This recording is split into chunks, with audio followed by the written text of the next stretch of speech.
Magandang umaga. Ngayong araw guys, nandito tayo sa Petron, sa may Alabang. Yan, papa-change CVT fluid nga pala tayo. Kaso napaaga, sarado pa. Ito, may dala na akong CVT fluid, tsaka ano na yan, may filter, tsaka brake cleaner. Tara, labor na lang ang gagamitin. Hintayin natin, parang alas 8 pa mahigit ang open ito. Sisimula na mag CVT fluid. Ito, gamit natin CVT fluid FE, tsaka merong silicone. Ito, filter, palit na rin. Tsaka brake cleaner. Isa nga pala nito, bawas na. Dinala ko lang para sigurado. Unang kakalasin yung engine cover. Nakalas na yung mga tornilyo. Daming tornilyo pala nito. Yun, no? Ligo.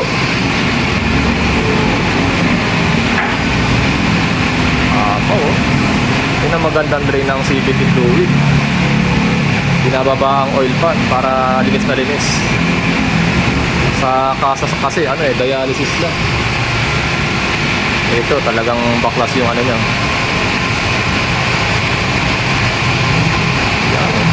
Tapos lilinisan pa yung loob niyan. Tingnan natin kung gaano kaitim.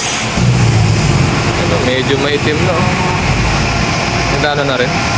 Marami na start. Oo nga. Ano na kasi to? Kada 40,000 ang palit. Pangalawa. Yung pangalawa, ilang mileage? Yung panguna 40. Ito 80.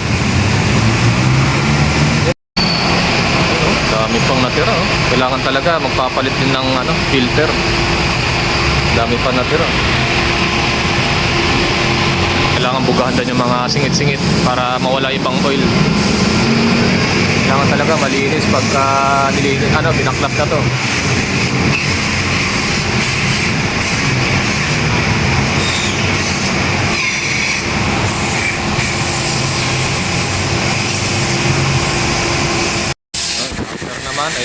Natin hahanginan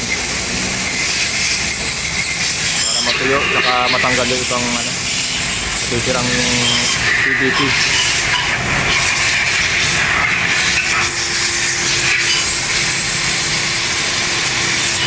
Satisfying, no?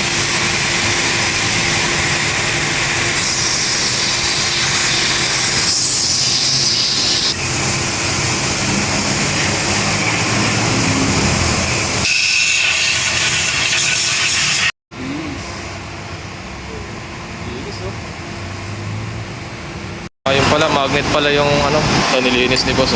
Magnet pala yan. Kala ko lang, washer o magnet pala. Diyan napupunta yung mga debris pagka may mga Kaya dapat talaga papalinis sa mga expert pagka linis talaga lahat.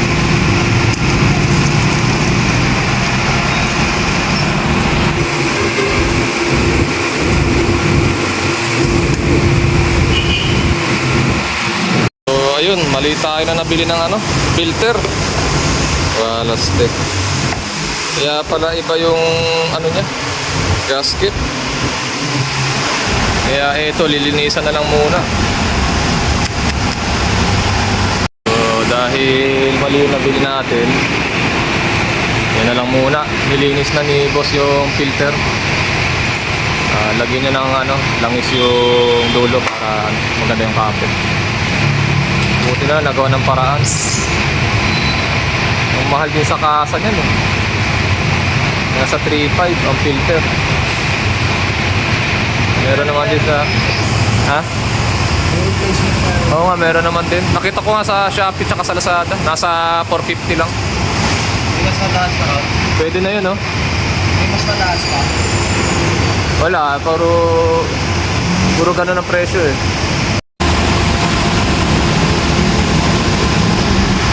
Pero kung bago yung niya, gasket, lalagyan pa rin yan. Lalagyan pa rin. Manipis lang pala ang paglagay. Ito na guys, kakabit na.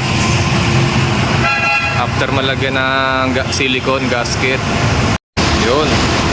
Pag magsasalin pala kayo, kailangan ng mahabang hose. Dahil nasa baba pa yung ano nyo, yung salinan.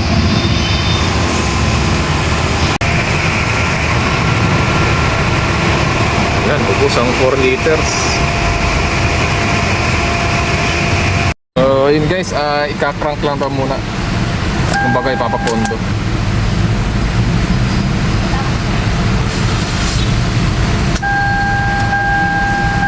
Yan.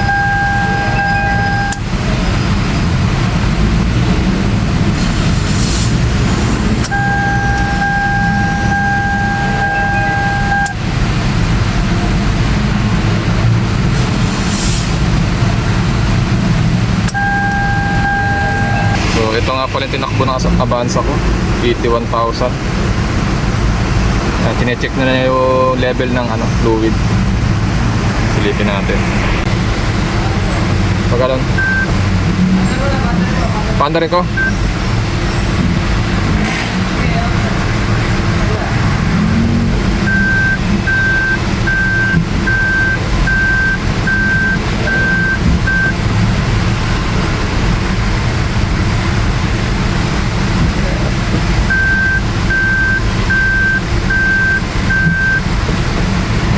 Atros Abante. Op. Atros Abante lang. Mga DIY na pambawas.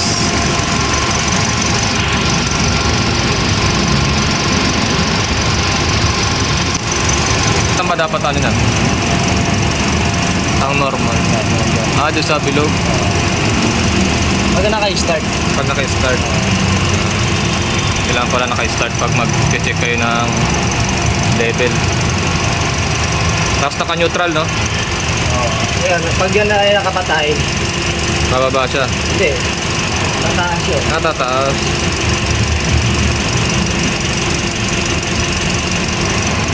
Yan, okay na. Okay na yung level. Ito yung nabawas sa 4 liters. Tapos na ang ating change CVT fluid. Kinakabit na yung engine cover sa ilalim. So, ganun lang. Dito lang yan sa Petron, Alabang. Napakaganda ng service. Tsaka mura lang. Mura lang labor dito. 500 lang yata itong mga gastos ko dito sa labor. Alright.